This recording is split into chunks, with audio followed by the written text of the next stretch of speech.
Jenius Medis. Lanjut lagi, jangan lupa like, komen dan share cerita ini ke media sosial yang sahabat punya. Terima kasih. Bab 971-973. Li Wenyan terkejut dan merenung sejenak. Itu masuk akal. Bagaimanapun, iblis harus diperintah. Tapi aku merasa bahwa batu giok ajaib ini tidak hanya dapat memerintahkan sihir, tetapi juga meningkatkan kekuatannya.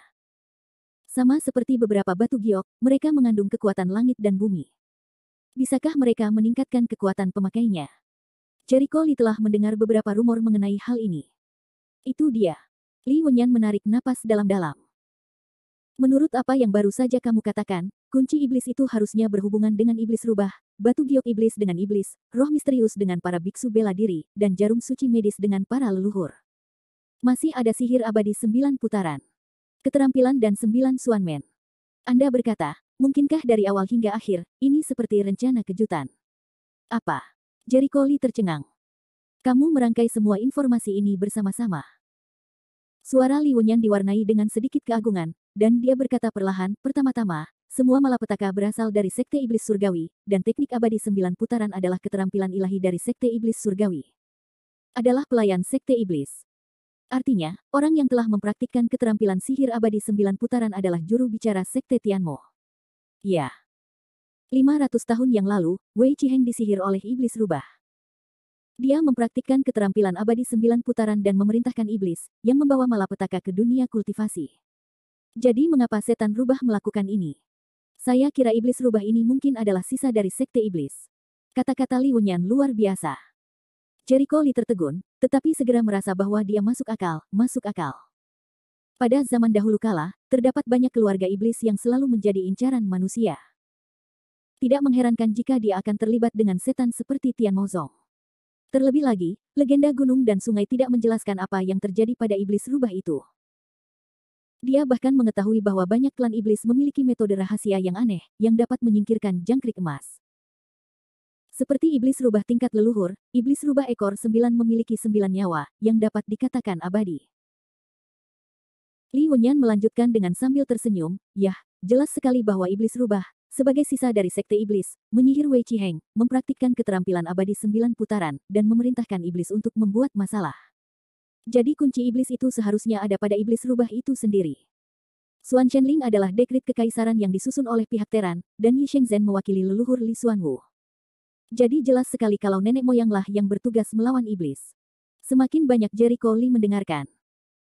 Setelah beberapa saat, dia terkejut dan berkata, kalau begitu, keseluruhan kejadiannya lebih seperti tata letak nenek moyang kita. Dia memikirkan kata-kata yang ditinggalkan nenek moyang keluarga Li ketika mereka mendapat warisan bijak medis. Saya telah meramalkan bahwa profesi medis akan menurun dalam 600 tahun. Mulai hari ini, Anda adalah penerus saya, mewarisi jubah saya, mempraktikkan keterampilan dan pengobatan. Ingatlah bahwa Anda memikul tanggung jawab berat untuk memulihkan etika kedokteran. Anda harus mengambil keadilan agung dunia, musnahkan kejahatan dan hukum kejahatan sebagai tanggung jawabmu sendiri. Dalam keadaan normal, Jericho Lee tidak akan pernah terlalu memikirkannya. Namun, saat ini, dia harus berpikir keras, karena tiba-tiba dia merasa ada hal lain yang tersembunyi dalam perkataannya. Orang-orang di reruntuhan Taiyi tidak akan pernah memikirkan fakta bahwa mereka goyah dan sengaja bersembunyi dari Jericho Lee. Jericho Lee dan Li Wenyan, melalui analisis mereka sendiri, telah mengintip sebagian kebenarannya.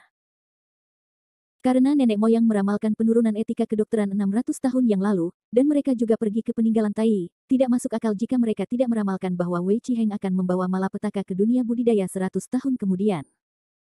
Apakah nenek moyang mengetahui hal ini, tetapi mereka dengan sengaja menghapus bagian ingatan ini dan tidak meneruskannya kepadaku? Ya, pasti begitu. Tapi mengapa nenek moyangku menyembunyikan hal-hal ini dariku? Jericho Lee bingung dan jatuh ke dalam kebingungan yang mendalam. Faktanya, dia menebak dengan baik bahwa Li Xuanwu telah berada dalam tata letak tersebut sejak 600 tahun yang lalu, dan apa yang terjadi hari ini adalah dalam tata letak Li Xuanwu. Alasan mengapa kita harus bersembunyi dari Jericho Lee adalah karena terdapat keberadaan yang sangat mengerikan di tubuh Jericho Lee. Makhluk mengerikan itu masih tertidur. Sekarang Jericho Lee tidak melawan kekuatan keberadaan mengerikan itu. Begitu dia mengetahui sesuatu yang seharusnya tidak dia ketahui, dia akan dihancurkan sebelum dia dewasa. Pada saat itu, tidak hanya akan mengganggu rencana Li Xuanwu secara langsung, tetapi juga membuat semua pencapaian sebelumnya yang telah dilakukannya menjadi sia-sia dan membawa malapetaka bagi dunia. Faktanya, bencana mengerikan yang sebenarnya bukanlah Jiu Xuanmen atau sihir Jiu Bumi. Itu adalah Jericho Li sendiri. Dia adalah akar dari semua bencana. Li Xuanwu menghapus memori kunci dari hal ini, jadi Jericho Li tidak tahu. Tidak peduli seberapa banyak dia menebak, dia tidak dapat memikirkan keberadaan yang sangat mengerikan yang tersembunyi di dalam tubuhnya. Seharusnya nenek moyang sudah meramalkan semua yang terjadi hari ini ratusan tahun yang lalu, jadi dia ada dalam tata letaknya. Saya kira mungkin saja menurut rencananya, semua bencana akan berakhir. Tapi saya tidak tahu apa rencananya. Li menghela nafas tak berdaya. Ayah, tidak mudah menebaknya. Jericho Li berkata sambil tersenyum, ngomong-ngomong, apakah kamu ingat pukulan backhand Xia Houji yang disebutkan sebelumnya? Ingat. Xia Houji meramalkan kejadian hari ini, mengatur backhandnya, mengirimkan warisannya kepadaku, dan meninggalkan gambar gunung dan sungai. Tapi sampai sekarang, aku tidak tahu siapa yang dia tinggalkan. Sejak terakhir kali aku menyadarinya pukulan punggung Xia Houji, Li Wenyan sedang memikirkan cara mengetahui orang tersebut. Namun dia tidak tahu bagaimana mencari dan merenungkannya, dan akhirnya harus menyerah. Karena tata letak backhand Xia Houji, tentu saja hanya pada saat kritis, akan muncul. Ayah, jika ayah benar, leluhurku dan keluarga Xiaohu pasti saling mengenal. Aku khawatir Xiaohu Jie juga ikut serta dalam rencana tersebut. Kunci iblis seharusnya ada pada iblis rubah, dan jarum suci medis seharusnya ada di tanganku. Tangan. Kemudian sisa Xuan Shenling dan batu giok ajaib mungkin ada di tangan Xia Houji. Jericho Li datang dengan ide yang luar biasa. Li Wenyan terkejut, tetapi segera merasa sangat masuk akal, masuk akal. Xia Houji tidak menyerahkan itu padaku. Dia pasti punya rencananya sendiri. Petik 2. Karena mereka adalah pendukung, mereka hanya akan muncul pada saat kritis. Kami akan melakukannya bertemu mereka suatu hari nanti. Jericho Li tersenyum. Meski tidak berani menjamin keakuratan dugaan hari ini, semuanya didasarkan pada analisis informasi intelijen yang mereka peroleh. Saya harap begitu. Li Wenyan kecewa. Ayah, aku memberimu database Jiu Xuanmen dan Murong Fangli. Kapan kamu akan mulai? Jericho Li tiba-tiba bertanya. Aku tidak terburu-buru. Jiu Xuanmen sangat dalam dan ada banyak orang. Tidak semudah itu. Li Wenyan tersenyum penuh arti di sudut mulutnya, tapi keberadaanku telah diumumkan sekarang, dan Jiu Xuanmen pasti akan tahu. Sekarang kami menunggu mereka datang dan memberi mereka hadiah besar. Bab 972. Mendengar ini, Jericho Li sedikit mengangkat alisnya, sepertinya kamu sudah siap, ayah. Tentu saja. Bagaimana kita bisa mengatakan bahwa setelah berjuang selama bertahun-tahun dan dikalahkan oleh mereka selama bertahun-tahun, kita harus mendapatkan kembali pengadilan. Li Wenyan penuh percaya diri, Anda dapat yakin tentang ini. Ketika anjing tua dari Yan Luo datang, saya ingin dia tidak pernah kembali lagi. Kalau begitu aku akan menunggu kabar baikmu, ayah. Lagi pula, aku kenal seorang pria sebelumnya, dan aku mengatur agar dia datang kepadamu. Jericho Li segera mengatakan kesepakatan yang dia buat dengan Zhuo Jin saat menjelajahi reruntuhan. Setelah mendengar ini, Li Wenyan mulai tertawa, dasar licin, kamu suka menjebak orang. Tingkat guru spiritual, guru surgawi biasa secara alami meremehkannya. Tetapi bagaimanapun juga, penguasa surga adalah penguasa surga, yang tidak sebanding dengan seni bela diri biasa. Ia juga merupakan kekuatan yang besar. Selain itu, ayah, setelah saya kembali ke Lusu, situasi rumah Jiu Xuanmen dan Murong hanya dapat diawasi oleh Anda. Jericho Li mengingatkan saya sambil tersenyum. Saya sudah mulai membiarkan Li San dan mereka mengambil tindakan. Saya tidak akan menyia-nyiakan kesempatan bagus ini. Saya akan menghancurkan tata letak Jiu Xuanmen selama bertahun-tahun sedikit demi sedikit. Ini adalah misi Li Wenyan. Sebagai pewaris Xia Houji, dia dan Jiu Xuanmen ditakdirkan untuk mati bersama. Selain itu, apakah Anda tahu tentang kata-kata yang direkam di peta Gong Jiu Bumiemo, ayah? Jericho Li memikirkan kekuatan sihir abadi Jiu Xuan lagi. Lagi pula, ketika dia kembali ke kota Lusu, dia mungkin tidak punya banyak waktu untuk menyelidikinya. Pada dasarnya, dia harus meninggalkannya kepada Li Wenyan. Secara alami, dia harus memahami situasinya dengan jelas. Gunung kehampaan, batas Xuanwu, langit dan bumi berubah. Li Wenyan bergumam, lalu menghela nafas, sejujurnya, aku benar-benar tidak mempunyai petunjuk. Saya sudah memikirkannya selama 20 tahun, tetapi saya tidak memahaminya. Tapi relik dan 4 kunci yang Anda sebutkan hari ini memberi saya sedikit petunjuk. Oh. Pasti tidak ada cara untuk mengetahui di mana itu untuk sementara waktu. Namun dalam kaitannya dengan alam Xuanwu, jelas bahwa kata Xuanwu mengacu pada leluhur. Nama leluhur. Jericho Lee memang memikirkan kemungkinan ini. Awalnya, dia berpikir bahwa batas Xuanwu harus menjadi segel batas. Xuanwu mengacu pada leluhur, yang telah menyegel keterampilan abadi Zhou Xuan. Jadi perubahan langit dan bumi sudah jelas, artinya, melanggar segel perbatasan akan menyebabkan turbulensi di langit dan bumi. Li Wenyan berkata di sini dan berhenti. Kuncinya sekarang adalah di mana batas segelnya. Jelas, Gunung Kongling seharusnya bukan nama gunung dalam arti luas. Kemungkinan besar itu milik informasi toponim yang diproses seperti 4 kunci. Saya khawatir kita harus melakukannya. Temukan beberapa informasi lain yang relevan untuk menentukan di mana gunung itu berada. Jericho Lee mengangguk, dan sebuah ide muncul di benaknya. Mungkinkah Gunung Kongling mengacu pada Gunung Tai? Begitu ide itu keluar, dia segera menyerah. Jika Gunung Kongling mengacu pada Gunung Tai, orang-orang tua itu harus mengambil inisiatif untuk memberitahunya tentang segel kekuatan sihir Zhou Xuan bumi ketika mereka berada di reruntuhan Tai. Terlebih lagi, dengan pengamatannya, bahkan jika mereka tidak mengatakannya, dia juga akan menyadarinya. Petunjuknya jelas sekali, Gunung Tai bukanlah Gunung Kongling yang ada di peta. Legenda gunung dan sungai diperkirakan merupakan penerus Xiaoji, dan Xiaoji sengaja tidak mewariskan bagian kenangan ini kepada Li Wenyan. Tentu saja, ada tata letak lain yang terlibat. Tidak mungkin mengetahuinya sebelum masa kritis tertentu. Jericho Lee harus melakukannya, sepertinya tidak ada cara untuk menganalisisnya. Kamu tidak perlu berkecil hati. Bukankah ada yang memeriksa kita? Li Wenyan tertawa. Jericho Lee tersenyum, itu benar. Tatap saja database keluarga Murong, tunggu keluarga Pan menemukan petunjuk, lalu pergi untuk memastikannya. Sebaliknya, dia memilih untuk membiarkan mereka terus melakukan kejahatan. Salah satu alasannya adalah dia meminta Jiuk Xuanmen untuk mencari tahu lokasi segel Gong Zhou Xuan Bumi Emo, yaitu Gunung Kongling. Lebih baik menjadi lawan untuk mencari tahu apakah Anda ingin mengetahuinya sendiri. Kemudian Anda dapat mencegat keterampilan sihir Zhou Xuan Bumi di jalan. Jericho Lee percaya bahwa dengan kekuatannya dan Li Wenyan saat ini, sama sekali tidak sulit untuk mencegat kekuatan sihir abadi Zhou Xuan. Di sini saya akan meminta orang-orang mengikuti penyelidikan sepanjang waktu, dan saya akan memberitahu Anda jika ada berita. Li Wenyan berkata dengan suara yang dalam. Aku akan menunggu kabar baik dari ayah. Jericho Lee tertawa. Bagaimana saya bisa kalah dengan Anda ketika Anda datang ke ibu kota hanya untuk 1 bulan? Kata-kata Li Wenyan menunjukkan rasa percaya diri yang kuat. Sebagai seorang guru spiritual, dia memiliki modal yang bisa dibanggakan dengan ibu kota. Sekarang dia bukanlah orang yang harus menyembunyikan kepalanya dan bersembunyi dari orang lain demi melindungi dirinya sendiri.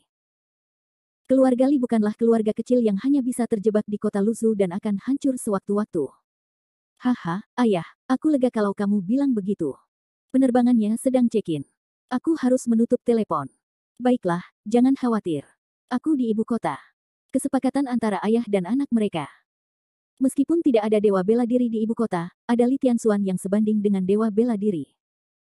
Perusahaan Rende, Kota Luzu. Ping. Untuk merayakan kita, baru saja, cabang ke-1000 perusahaan Rende didirikan di Sichuan Selatan.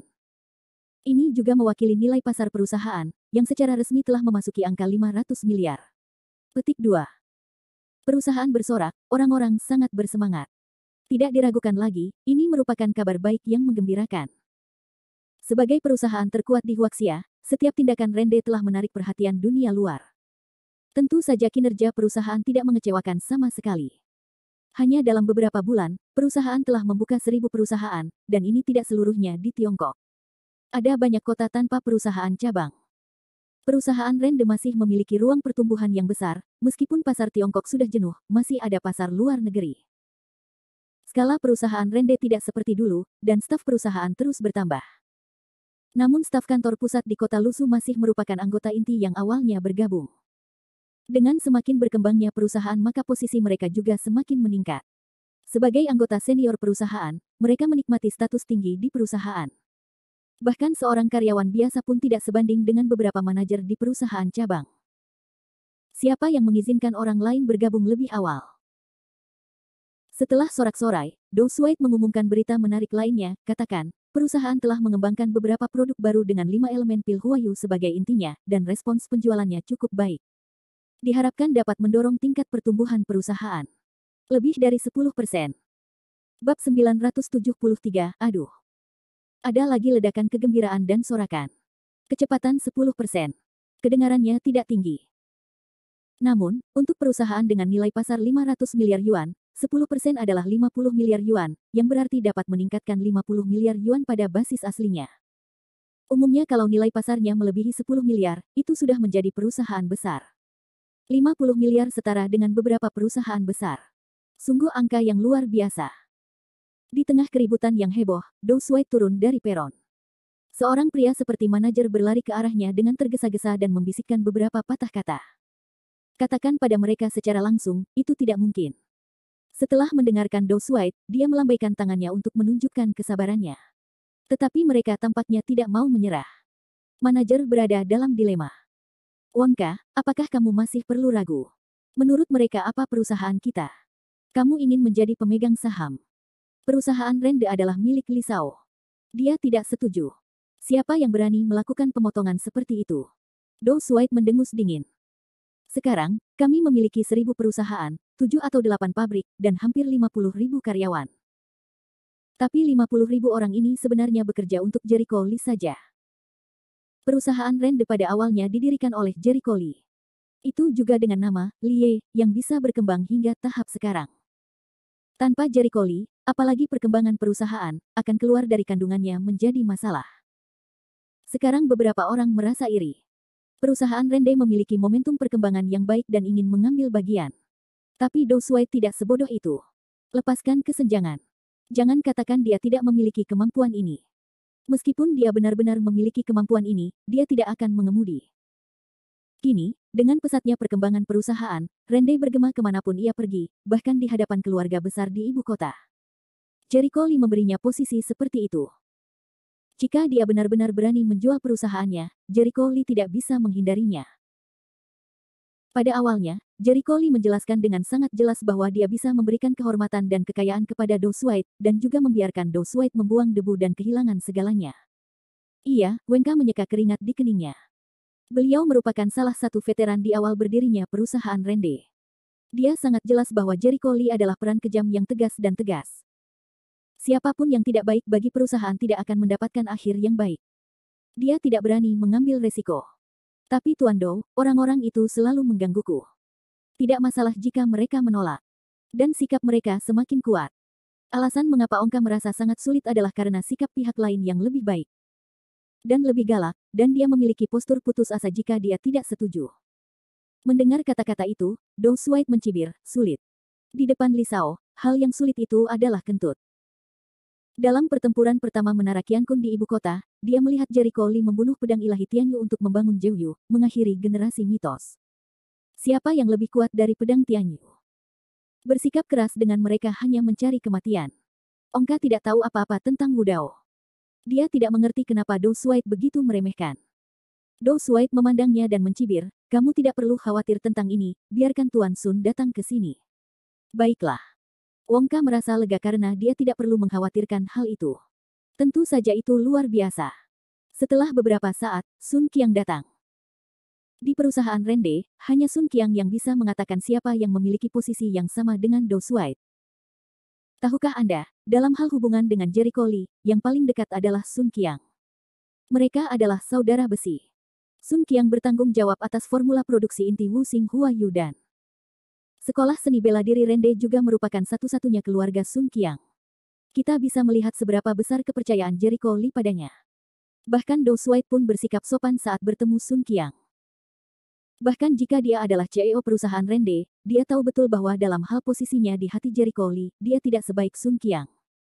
Belum lagi sekolah pencaksilat Rende yang dikelola oleh Sun Qiang, semuanya adalah jagoan pencaksilat. Dou Shuai juga harus sopan. Tuan Dou, bukankah Anda sedang mengadakan pesta perayaan? Mengapa Anda datang menemui saya begitu terburu-buru? Sun Qiang terlihat aneh. Seperti ini, Dou Shuai segera berkata bahwa seseorang ingin mengambil saham di perusahaan itu. Setelah mendengar ini, Sun Qiang terkejut, apakah ada yang mau mengambil saham di perusahaan kita? Lebih dari 1 atau 2. Petik 2. Kapan itu terjadi? Aneh. Apakah orang-orang itu rusak? Apa mereka tidak tahu kalau Rende tidak akan dicatatkan? Karena mereka tidak akan dicatatkan, tidak mungkin mereka membiarkan pemegang saham yang memiliki saham berbicara.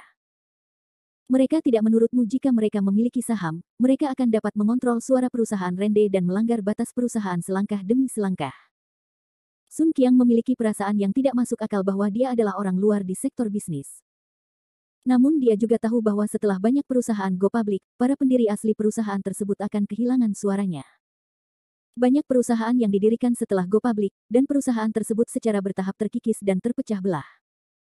Dou Shuai sedikit mengernyit dan merenung sejenak, sebagian besar, itu mungkin. Tidak ada gunanya bangun pagi. Dengan momentum perkembangan yang baik dan Li Shao sebagai pendukungnya, perusahaan Rende tidak mungkin jatuh. Bodoh sekali. Tahu bahwa ada keuntungan besar yang bisa didapat dengan mencampurkan kakinya. Mereka harus memenuhi syarat.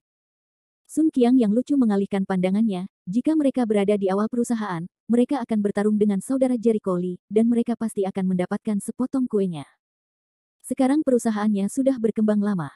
Apakah Anda menyukai investasi mereka? Saya bercanda, perusahaan Rende saat ini sudah menjadi pohon yang menjulang tinggi, jauh dari saat pertama kali didirikan. Secara khusus, keuntungan yang diperoleh oleh perusahaan Rende sangat besar, dan jumlah keuntungannya setidaknya bisa masuk 5 besar di China, yang tidak dapat dibandingkan dengan beberapa perusahaan Mac besar yang lama. Perusahaan seperti itu sama sekali tidak memerlukan pembiayaan apapun. Apalagi kini, dimotori oleh Dou Shuai, perusahaan telah mengembangkan beberapa produk baru. Meski volume penjualannya tidak seburuk pil Wuxing Huayu, namun masing-masing sudah mencapai 60% dari volume penjualan pil Wuxing Huayu. Cara melihatnya, kecepatan perusahaan dalam menghasilkan uang lebih cepat dibandingkan mencetak uang. Dou Shuai tersenyum dan nadanya sedikit tidak berdaya, terutama karena aku tidak tahu apa yang dilakukan orang-orang itu pada akhirnya. Banyak orang yang ingin memainkan ide perusahaan Rende, sebelum beberapa orang diajar olehku. Bagaimana dengan beberapa desa terakhir? Apakah semua desa terhubung ke internet? Sun Qiang tidak bisa berkata-kata, jangan bilang, mereka akan menekan kita dan ingin memaksa kita untuk tunduk. Dou Shuai tersenyum masam, saya khawatir itu benar-benar memiliki arti seperti itu. Ongka menjelaskan, orang-orang yang datang untuk mencari kesalahan itu semakin keras dan jelas bermaksud memberikan tekanan kepada mereka. Sayang sekali Dou Shuai tidak menerimanya. Sun Qiang juga tidak mau makan set ini, dia terdiam. Ningyan, tekanan. Bukankah itu lucu? Kakak Jericho Lee bahkan membunuh 9 Youdu, peringkat pertama dalam daftar Master Surgawi, dijuluki Li Xuanyuan. Saya pikir mereka tidak sabar menunggu mati sebelum mereka berani pergi ke Taisui.